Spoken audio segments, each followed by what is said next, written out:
Je compare les fêtes familiales à cette façon que nous avons de rencontrer nos parents.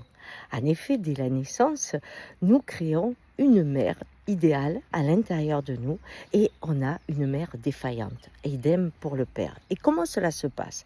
J'ai envie d'un biberon, il vient pas. Si ça avait été une bonne mère, elle venait. On me punit, si ça avait été une bonne mère, elle ne me punirait pas. Et au fil du temps, eh bien, on vit avec deux personnes et quand on regarde sa mère, on compare toujours avec celle qu'on a construite à l'intérieur. Les fêtes de famille ont le même problème, c'est-à-dire que l'on crée ce que devrait être la famille d'après nous, et d'après la culture, d'après les lectures, d'après les films que l'on a vus, où on a l'impression que tout le monde s'aime et est absolument heureux, que c'est facile, qu'on communique avec aisance, etc.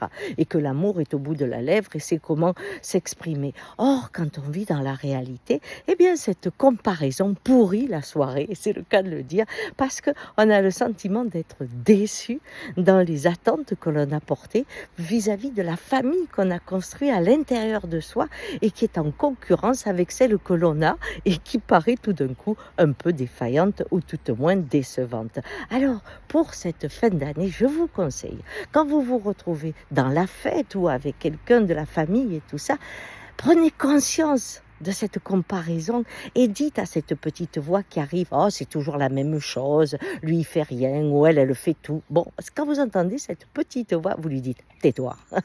Et vous observez que vous avez la chance d'être avec des êtres différents et vivants, ce qui veut dire que vous n'êtes pas seul.